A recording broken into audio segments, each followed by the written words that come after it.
विहंगम या शब्दाचा अर्थ काय असतो हे आपल्याला इथे आल्यानंतर कळतंय.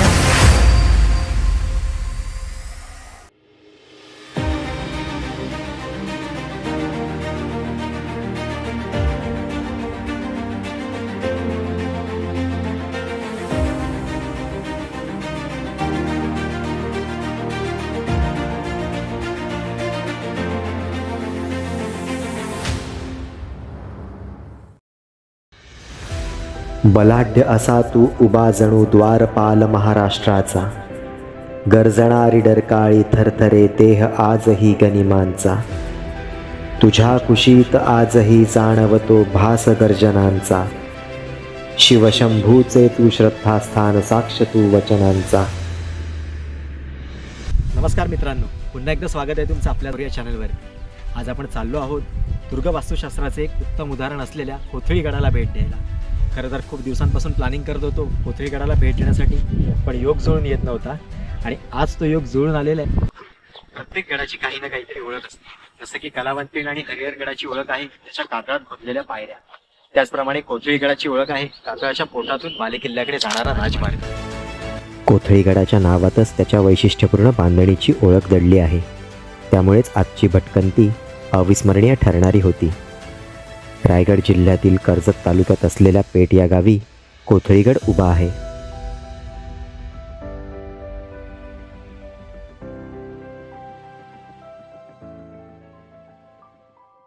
कोथळीगडापर्यंत येण्यासाठी आपल्याला कर्जत मुरबाड रोडवर असलेल्या आंबिवली गावापर्यंत यावे लागते. कर्जतहून जामरुंगला जाणारी एस टी बस पकडून आपण आंबिवली गावात पोहोचू शकतो, किंवा शेअर ऑटोने सुद्धा आपण आंबिवली गावात येऊ शकतो. तर दुसरा मार्ग आपल्याला नेरळवरून घेऊन येतो.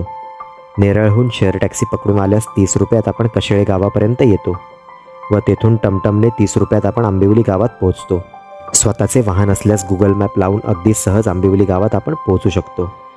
आंबिवली गावातून पेठ गावाकडे जाण्यासाठी वळल्यानंतर थोडंच पुढे 2 फाटे फुटतात. येथून डाव्या बाजूकडील रस्त्याने गेल्यास आपण वनविभागाच्या चेकपोस्टपर्यंत पोहोचतो. तेथे आपण आपली मोठी वाहने उभी करू शकतो.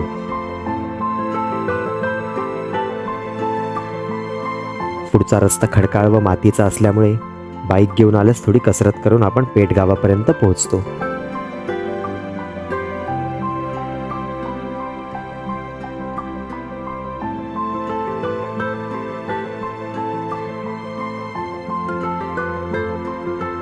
तर मित्रांनो, आंबेवाली गावातून आता आपण पेठ गावाकडे निघालो आहे आणि हा पूर्ण रस्ता आहे. जी कंडिशन बघताय तुम्ही, शूटिंग जास्त करता येत नाही कारण इथे माउंट केल्यामुळे कॅमेरा हलतो आहे आणि रस्त्यावरती खूप मोठे मोठे दगड आहेत.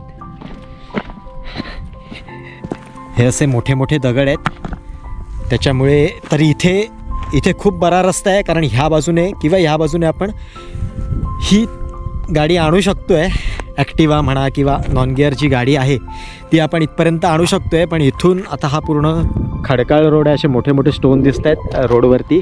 माहिती नाही कितपर्यंत जाणार आहोत आपण पुढे, पण पॉसिबल करू जेवढा आपल्याला पेठ गावाच्या जवळ जाता येईल तेवढे प्रयत्न करणार आहोत जायचे. तिथून आपला पायी प्रवास चालू होणार आहे गडापर्यंत जायचा.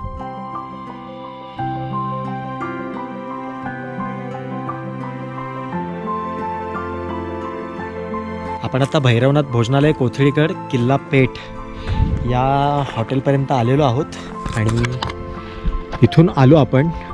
आणि इथून आल्यानंतर ह्याच रोडने आपल्याला सरळ जायचं आहे पेठ गावामध्ये जाण्यासाठी, कारण इथून पेठ गाव आपल्याला दिसतं आहे. एक रस्ता असा जातो आहे आणि दुसरा रस्ता हा आहे जो आपल्याला पेठ गावात घेऊन जातो. हा सुद्धा जातो आपल्याला, पण हा खूप वळसा घालून येतो जो आपल्याला ह्या रस्त्यावरच मिळतो. त्यामुळे आपण जेव्हा असे येणार आहोत बाईकने किंवा चालत, तेव्हा आपल्याला ह्याच रस्त्याने सरळ जायचं आहे या हॉटेलच्या लेफ्ट साईडने.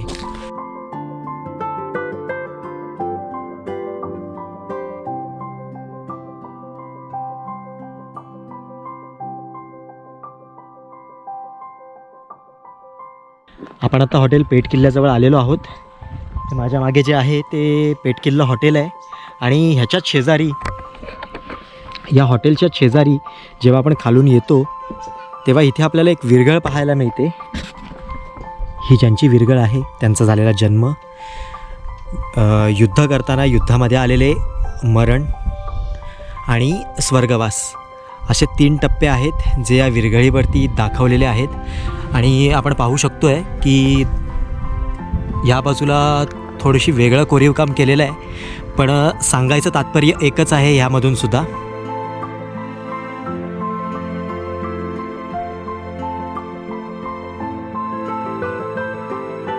जेव्हा खालून आपण वर येतो तेव्हा हा रस्ता आपल्याला कोथळीगडाकडे घेऊन जातो.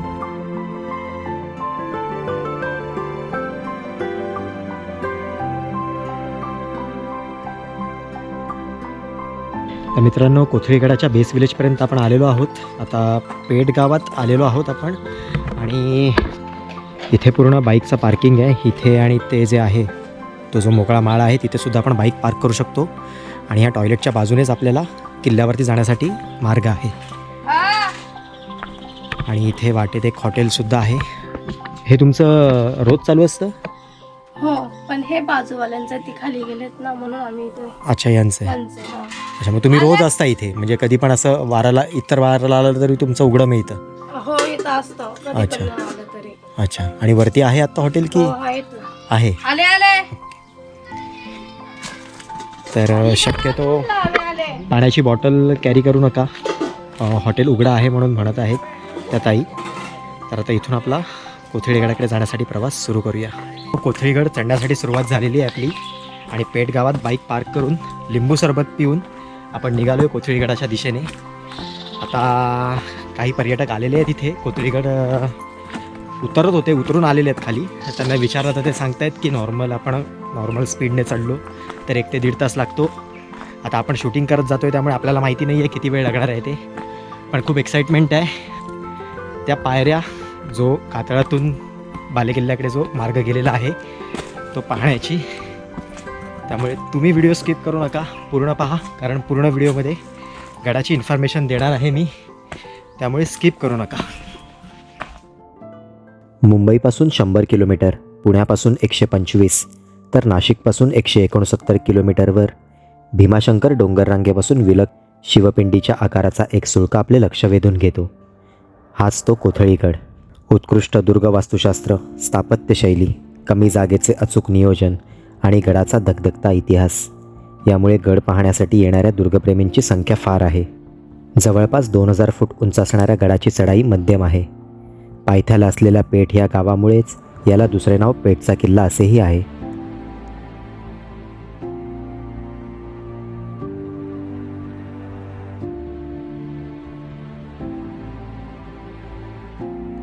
गडाच्या एका बाजूला भीमाशंकरची डोंगररांग, एका बाजूला माथेरानची डोंगररांग, तर एकीकडे कोकणचा विस्तृत प्रदेश. त्यामुळे हा किल्ला ज्याच्या ताब्यात त्याचे संपूर्ण प्रदेशावरती वर्चस्व. त्यामुळे छत्रपती शिवाजी महाराजांनी याचा उपयोग शस्त्रागार म्हणून केला होता. छत्रपती शिवाजी महाराजांनंतर छत्रपती संभाजी महाराजांच्या कारकिर्दीत नारोजी त्र्यंबक हे गडाचे किल्लेदार होते. कोथळीगडाचे महत्त्व जाणून औरंगजेबाने 1684 अब्दुल कादरला गड जिंकण्यासाठी पाठवले. अब्दुल कादर गडावर हल्ला करण्यासाठी येत आहे हे कळताच नारोजी रसद व दारुगोळा आणण्याकरता गडाबाहेर जाऊन गडाचा ताबा माणकोजी पांढरेंकडे देतात. त्या काळात स्वराज्याचा मुंशी असलेला काजी हैदर औरंगजेबाला फितूर होऊन तो माणकोजींना सुद्धा फितूर करतो. आणि याच संधीचा फायदा घेऊन अब्दुल कादर 300 बंदूकधाऱ्यांसोबत गडावर हल्ला करण्यासाठी येतो. गडाच्या मुख्य प्रवेशद्वाराजवळ येताच माणकोजी गडकऱ्यांना आपलीच माणसे रसद घेऊन आले आहेत असे सांगून दार उघडण्यास सांगतात. अचानक झालेल्या आक्रमणामुळे मराठ्यांची तारांबळ उडते. मुघल व मराठ्यांमध्ये तुंबळ युद्ध होते. गडावर रक्ताचे पाट वाहतात व मराठ्यांच्या हातून कोथळीगड निसटतो. ही गोष्ट नारोजी त्र्यंबकांना कळताच ते गडाला वेढा घालतात व अब्दुल कादरला पुरवणारी सामग्री मराठे लुटतात. त्यामुळे मुघलांच्या हातून पुन्हा कोथळीगड निसटणार असतो. पण त्याचवेळी जुन्नरचा किल्लेदार अजीज खान आपला मुलगा अब्दुल खानला अब्दुल कादरच्या मदतीला पाठवतो. नारोजी व अब्दुल खानमध्ये लढाई होते आणि या लढाईत नारोजी व इतर सरदार धारातीर्थी पडतात आणि फंदफितुरीमुळे कोथळीगड मराठ्यांच्या हातून निसटतो. गड पुन्हा मिळवण्यासाठी मराठ्यांकडून पुन्हा पुन्हा आक्रमणे होतात, पण त्यात त्यांना यश येत नाही. नंतर हा किल्ला इंग्रजांच्या ताब्यात जातो व 1817 दुसऱ्या बाजीराव पेशव्यांच्या वतीने बापूराव इंग्रजांच्या ताब्यातून हा किल्ला सोडवून पुन्हा स्वराज्यात आणतात. अशा या रक्तरंजित इतिहास लाभलेल्या कोथळीगडाला एकदा तरी भेट द्या.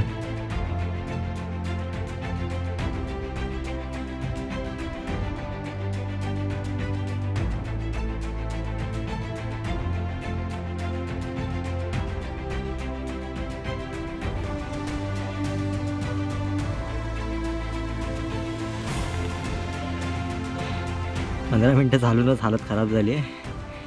डोक्यावरून आणि स्टीप. आपल्यासोबत चढत असलेल्या पर्यटकांची अवस्थासुद्धा अशीच काहीशी होती.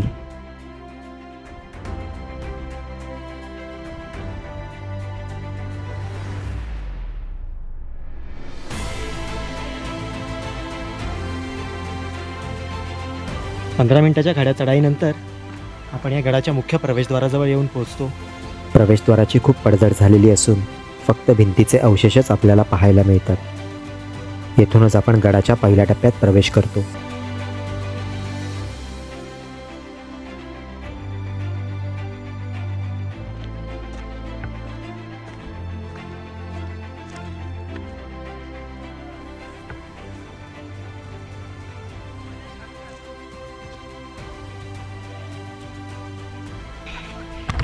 ही जी माझ्या मागे पाण्याची पाईपलाईन दिसते, एक पाईपलाईन सरळ गेलेली आहे, ती सुद्धा गडावरच घेऊन जाते आपल्याला. पण आपल्याला वळसा अवॉइड करायचा असेल तर ही जी सरळ वर गेलेली आहे गडाकडे, त्या पाईपलाईनला धरून आपल्याला वरती चढायचं आहे.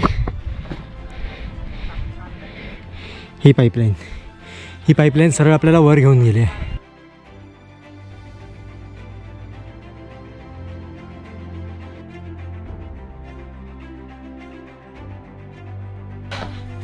मुख्य प्रवेशद्वारावरून 15 मिनटातच आपल्याला गडाची तटबंदी दिसू लागते.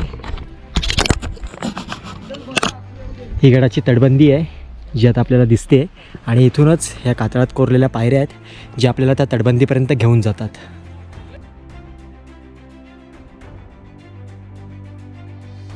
गडाच्या तटबंदीजवळ पोचलेलो आहोत आपण आता. ही तटबंदी इथून चालू झाली आहे, ती अगदी तिथपर्यंत आहे. इथे थोडी मधल्या जागेमध्ये थोडीशी तुटलेली आहे तटबंदी, पण इथे पूर्णपणे आपल्याला तटबंदीची रचना पाहायला मिळते. पहिल्या प्रवेशद्वाराकडून खडी चढाई करून वर आल्यावर 15 ते 20 मिनिटात आपण गडाच्या दुसऱ्या प्रवेशद्वाराजवळ पोहोचतो. दरवाजा शेजारील असलेले भिंतीवरील कोरीवकाम पाहता दरवाजाच्या सुंदरतेची आपण कल्पना करू शकतो. आतील बाजूला दरवाजा बंद झाल्यावर या कुबड्यांमध्ये लाकडाचे ओंडके आडवे टाकण्यात येत असत, जेणेकरून दरवाजा बाहेरून उघडता येऊ नये. गडाच्या पहिल्या प्रवेशद्वारावरून जेव्हा आपण येतो वर, तेव्हा हे गडाचा दुसरा प्रवेशद्वार आहे, जे 10 मिनटातच आपण ह्या प्रवेशद्वारावर पोचतो. आणि इथून एक रस्ता उजव्या हाताला आपल्याला त्या पठारावर घेऊन जातो जिथे तोफा ठेवलेल्या आहेत. तिथून थोडंसं डाव्या बाजूला आल्यानंतर गडावरती जायची जी स्थापत्यशैली आहे, जी बाहेरून पाहिल्यानंतर आपल्याला रस्ता ओळखता येत नाही, त्या पायऱ्यांकडे घेऊन जातो. तिथून थोडंसं डाव्या बाजूला आल्यानंतर भैरोबाचं मंदिर आहे, आणि खाली येतो जेव्हा आपण डाव्या बाजूला, तेव्हा इथे पाण्याच्या टाक्या आणि गडावरतील काही वास्तू पाहायला मिळतात. तर सुरुवातीला आपण इथे जाणार आहोत आणि नंतर मग गडाच्या बालेकिल्ल्यावर जाणार आहोत. जेव्हा दुसऱ्या प्रवेशद्वारावरून पुढे येतो आपण, तेव्हा ही संपूर्ण तटबंदी आहे, आणि या तटबंदीच्या इथूनच ही वाट जाते. तिथे एक पाण्याचा टाकं पाहायला मिळते आपल्याला.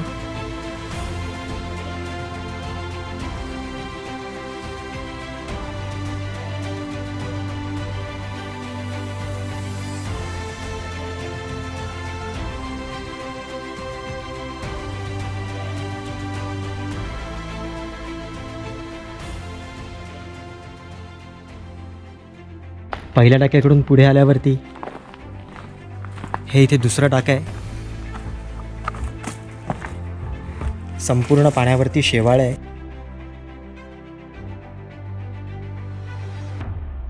एका बाजूला असलेले पाण्याचे टाके व या वास्तूंच्या रक्षणासाठी बांधलेली तटबंदी, आणि या तटबंदीमध्ये असलेले हे विशिष्ट बांधणीचे छिद्र, अशी वैशिष्ट्यपूर्ण रचना आपल्याला येथे पाहायला मिळते. बंदुकीच्या नळीचे तोंड, बाण आणि भाले जातील एवढीच पुढील जागा,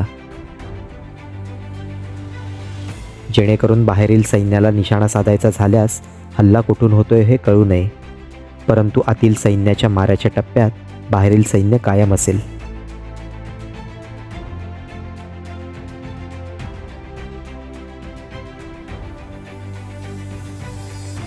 या दुसऱ्या पाण्याच्या टाक्याजवळून हे बाजूलाच थोडासा पायऱ्यांसारखं खोदलेलं आहे. तिथे वरती जाऊन पाहूया काय आहे ते. इथे सुद्धा पाण्याचं टाकच आहे, शेवाळं आलेलं आहे.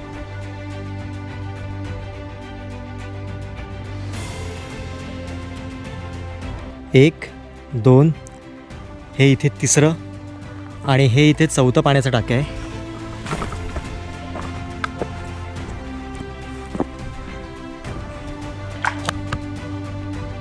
हे पाण्याचं टाकं जरी छोटं दिसत असलं तरी आतमध्ये खूप मोठं आहे. जर तुम्हाला दिसत असेल गोप्रोमध्ये तर एकंदर याची रचना पाहू शकताय तुम्ही.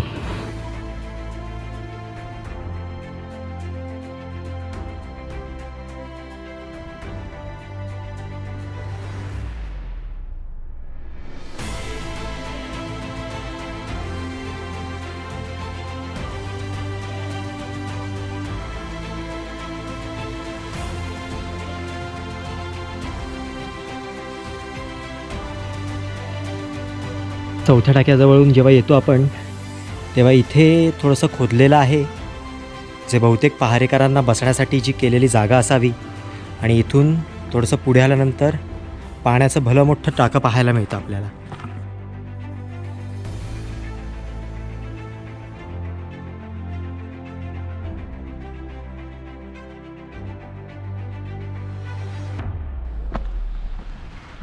डाव्या बाजूला आल्यानंतर आपल्याला लागोपाठ 5 पाण्याची टाकी पाहायला मिळतात.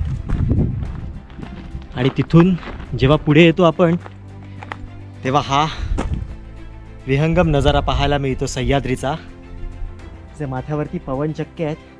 आणि ही संपूर्ण भीमाशंकर डोंगराची पर्वतरांग आपल्या पूर्ण गड फिरेपर्यंत नजरेच्या टप्प्यात राहते. पाचव्या पाण्याच्या टाक्याच्या इथून जेव्हा आपण या पुढच्या बाजूला येतो तेव्हा इथे आपल्याला काहीतरी गुहेसारखी वास्तू पाहायला मिळते. ती जाऊन पाहूया आता आपण नक्की कशा प्रकारची वास्तू आहे.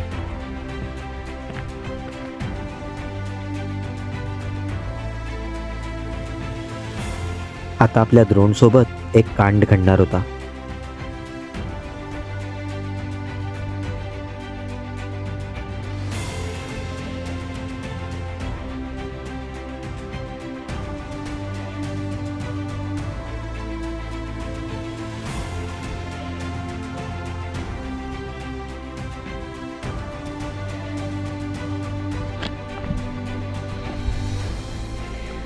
मित्रांनो, हीच गुहा आहे जिथून ड्रोन फ्लाय केला होता आपण.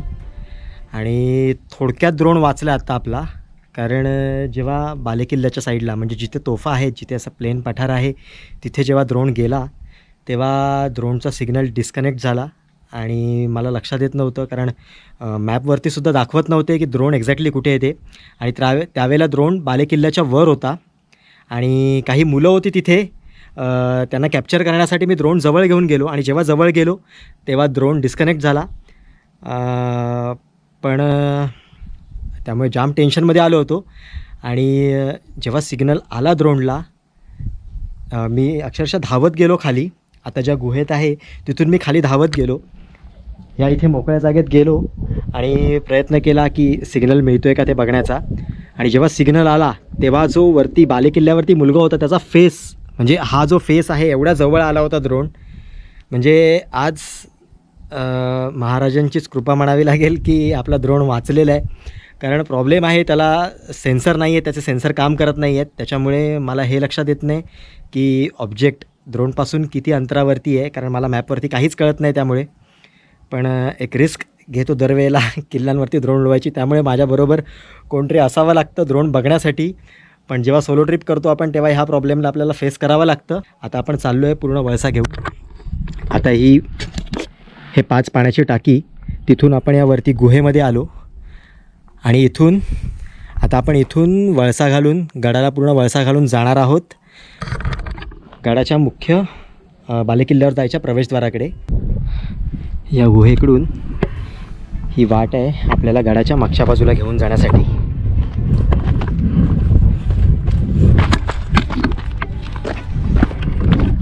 आणि हा पूर्ण कातळगडा बघू शकतो आपण, स्ट्रेट आहे.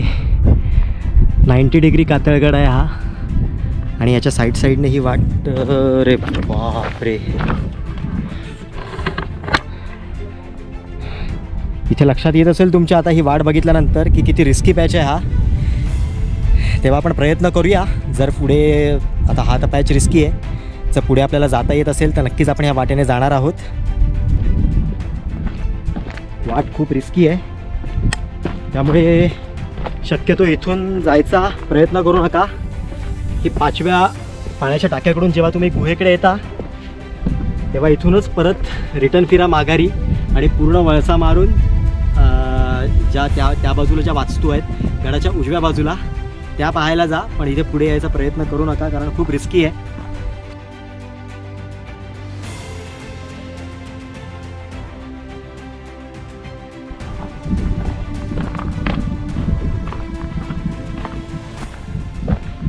आणि इथे पुढे झाल्यानंतर हे आपल्याला भलं मोठं पाण्याचं टाकं पाहायला मिळते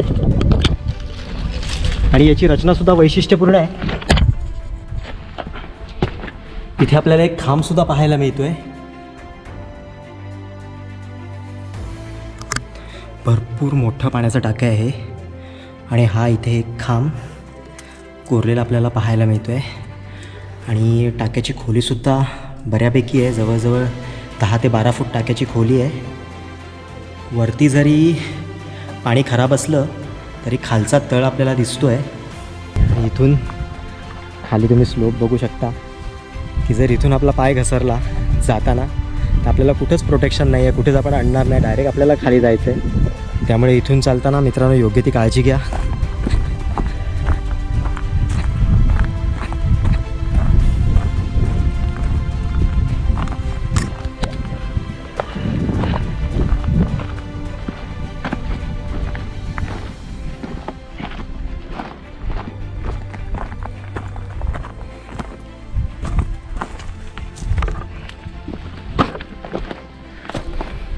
थोडंसं पुढे आल्यानंतर इथे आपल्याला एक वास्तू पाहायला मिळते.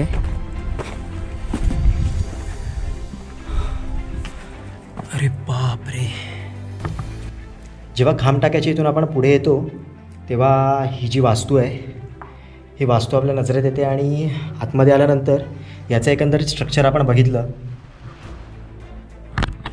हे संपूर्ण स्ट्रक्चर बघितल्यानंतर हे लक्षात येतं की हे धान्याचं कोठार किंवा दारू कोठार असणार. कारण इथे पाणी जमा होत नाही आहे, कारण हे जो कडा आहे जो बाहेरून दाखवेन मी तुम्हाला त्या कडापासून हे भरपूर आतल्या बाजूला आहे.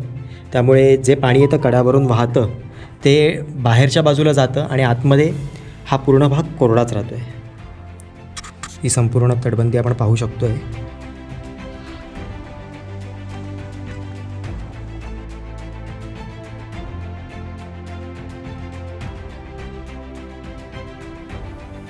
हे बाहेरून आपण बघितलं तर ही या वास्तूला बांधलेली तटबंदी आहे.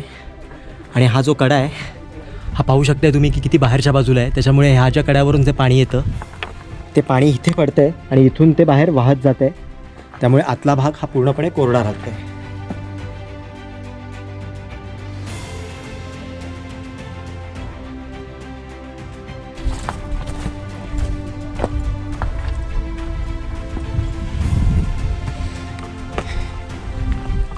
इथून पुढे आल्यावरती हे पाण्याचं 7वं टाकं आहे आणि याची खोलीसुद्धा जवळजवळ 15 ते 20 फूट आहे. त्यामुळे इथे पाय टाकताना जपून टाका मित्रांनो, कारण एका बाजूला ही दरी आणि एका बाजूला हे पाण्याचं टाकं.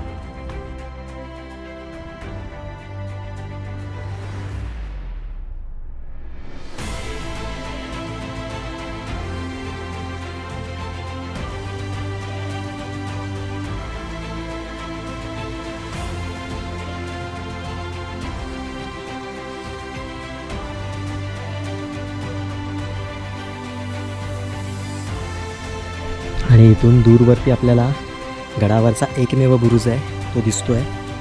आता जवळजवळ आपली गडाची प्रदक्षिणा पूर्ण झालेली आहे.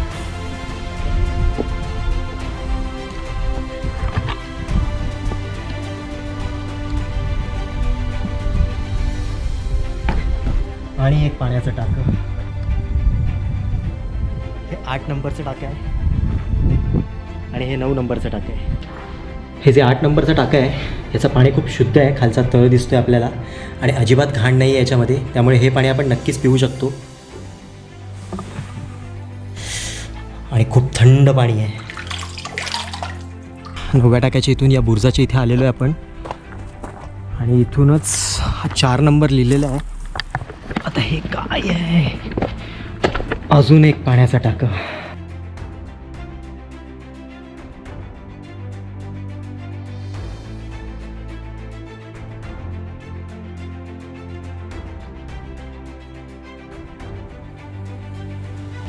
माझ्या मागे आता गडावरचा एकमेव बुरुज राहिलेला आहे आणि या बुरुजासमोरच आपल्याला 2 तोफा पाहायला मिळतात.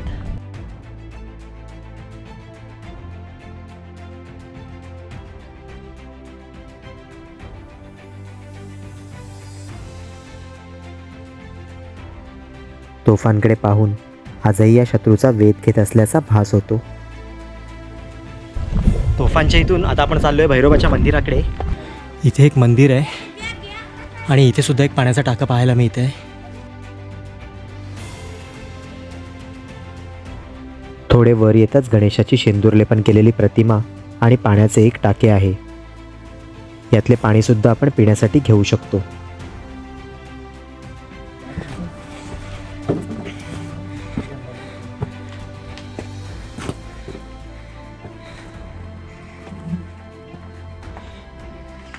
हीच वाट आहे ती जी गडाच्या वरच्या बाजूला आपल्याला घेऊन जाते.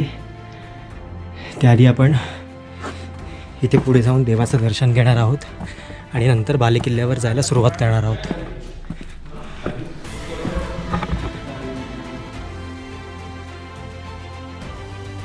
गुहेकडे जाण्याआधी उजव्या हाताला भैरोबा आणि जानाई देवीचे मंदिर आहे. देवाचे दर्शन घेऊन मग आपण भैरोबाच्या गुहेत प्रवेश करूया.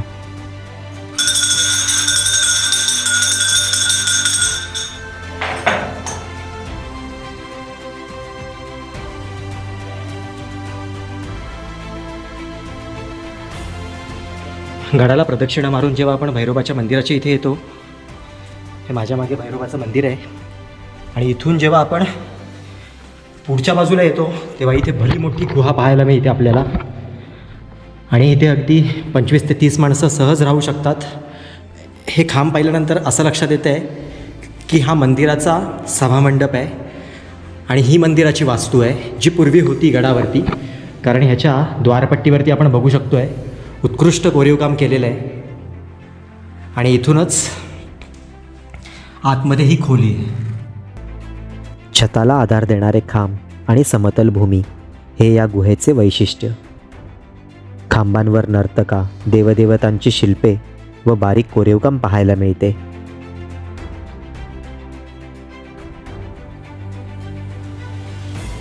द्वारपट्टीवरील कोरीवकाम एवढे बारीक आहे की जणू द्वारावर रांगोळी काढल्याचा भास होतो.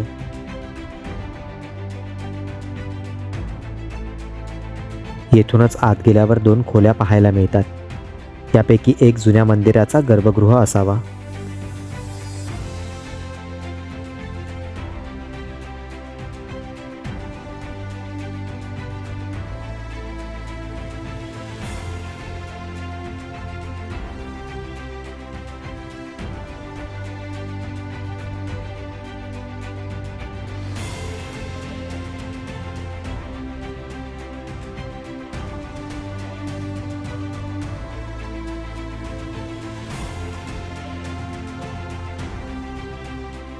गुहेजवळून मी गडाच्या बालेकिल्ल्यावर जाण्यास निघालो. वर जाण्यासाठी कातळाच्या पोटात खोदलेल्या पायऱ्यांचा मार्ग आहे.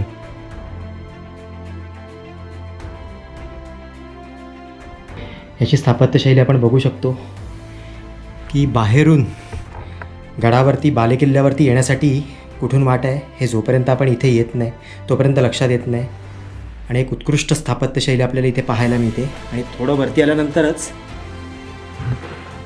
इथे एक खोली आहे आणि याच्या प्रवेशद्वारावरती सुंदर नक्षीकामसुद्धा केलेलं आहे. ही एक छोटी खोली आहे आणि ही इथे एक दुसरं प्रवेशद्वार आहे.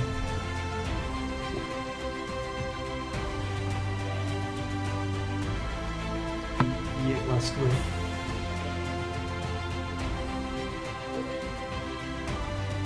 खरंच मित्रांनो, गडाला कोथळीगड असे नाव का पडले असावे याची प्रचिती आपल्याला पायऱ्या चढताना येते.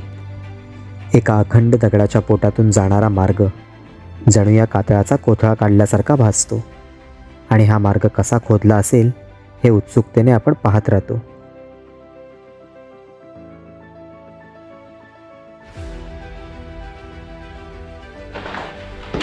मित्रांनो, हेच ते स्ट्रक्चर आहे जे आपण आता व्हिडिओमध्ये पाहतोय.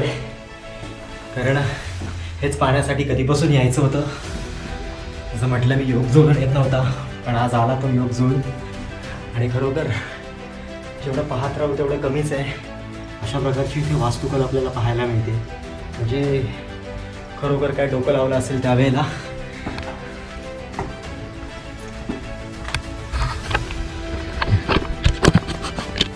ह्या ज्या पायऱ्या आहेत दुसऱ्या छोट्या, त्या इथे येऊनच थांबत आहेत आणि इथून चढण्यासाठी हाईट खूप असल्यामुळे आपल्याला वर जाता येत नाही.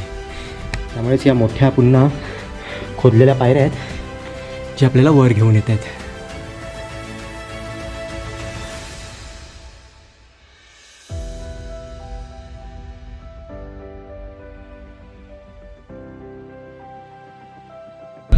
वर आल्यानंतर खरी परीक्षा आता सुरू होते. कारण गडाच्या माथ्यावर जायची वाट खूप अशी खडी चढाई आहे आणि स्टेप्स आहेत, त्यामुळे एवढा त्रास होत नाही आहे. पण चढाई खूप स्टीप आहे, त्यामुळे चढताना काळजी घ्या. प्रत्येक पाऊल जपून टाका. इथे पुन्हा पायऱ्या चालू झालेल्या आहेत आता.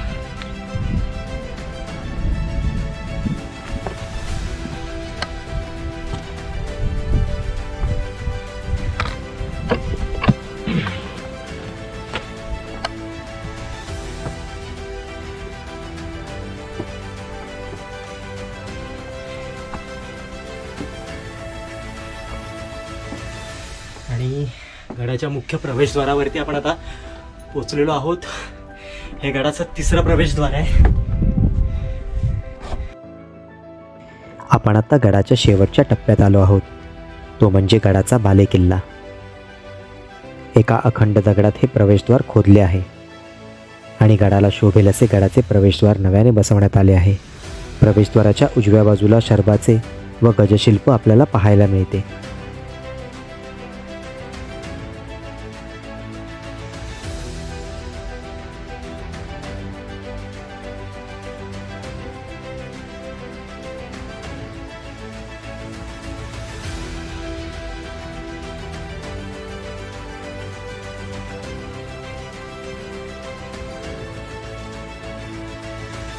प्रवेशद्वाराकडून काही पायऱ्या चढून आपण बालेकिल्ल्यात प्रवेश करतो.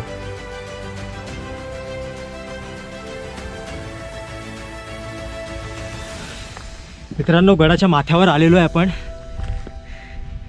हा संपूर्ण गडाचा माथा आहे आणि इथून जो सह्याद्रीचा परिसर दिसतोय तो शब्दात व्यक्त करता येत नाही आहे मित्रांनो.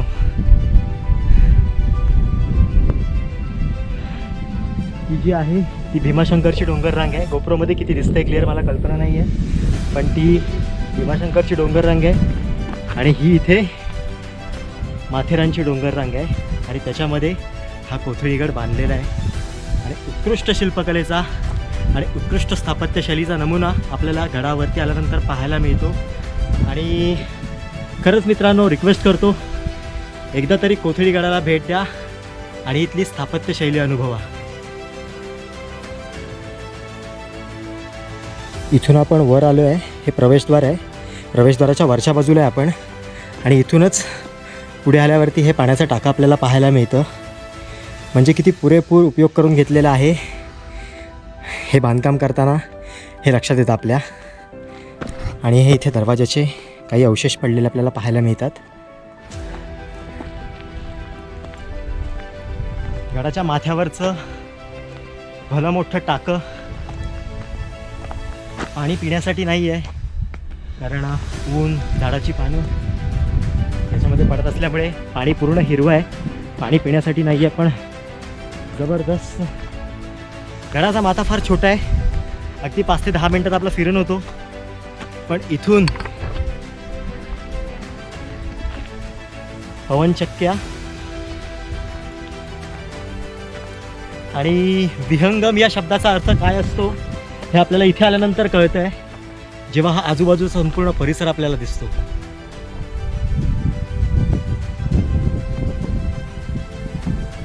गडाच्या माथ्यावर येताच गडावर आपले वर्चस्व असणे किती गरजेचे होते याची जाणीव होते.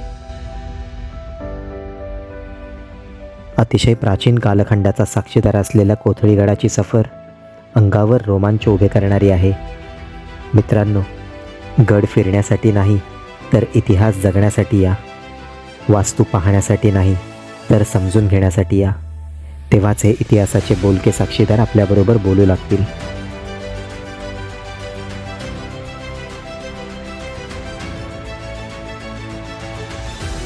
आपली रजा घ्यायची वेळ आली आहे. आशा करतो आपल्याला हा व्हिडिओ आवडला असेल. जर आवडला असेल तर लाईक करायला विसरू नका. तसेच व्हिडिओला जास्तीत जास्त शेअर करून लोकांपर्यंत आपला इतिहास पोहोचवण्यास हातभार लावा. आणि चॅनलवर नवीन असल्यास सबस्क्राईब करून बेल आयकॉनवर क्लिक करायला विसरू नका. लवकरच भेटू पुन्हा एकदा इतिहासात डोकावण्यासाठी. तोपर्यंत खुश रहा, हसत रहा. जय शिवराय, जय शंभूराजे.